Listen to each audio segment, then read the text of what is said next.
كان النبي صلى الله عليه وسلم أجود الناس، لا يوجد أكرم من هذا النبي الكريم من البشر أبدا. كان كالريح المرسلة، حتى قال قائلهم ما قال لا قط إلا في تشهده، لولا التشهد كانت لاؤه نعم.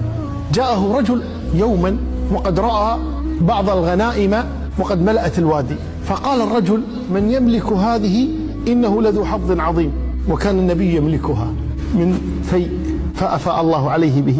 قال من يملك هذه لذو حظ عظيم، فقال له النبي صلى الله عليه وسلم أيسرك أن تكون لك؟ أتحب أن تكون لك؟ قال إي والله، رجل صريح، قال إي والله يسرني ذلك. قال فإنها لك. قال أتهزأ بي؟ أتهزأ بي؟ قال لا، وإن شئت فسقها فانظر من يمنعك. فنزل الرجل فساقها فلم يقل له أحد شيئا، وساقها وانطلق فيها، فدخل على قومه فقال يا قوم ادخلوا في دين محمد فإنه يعطي عطاء من لا يخشى الفقر.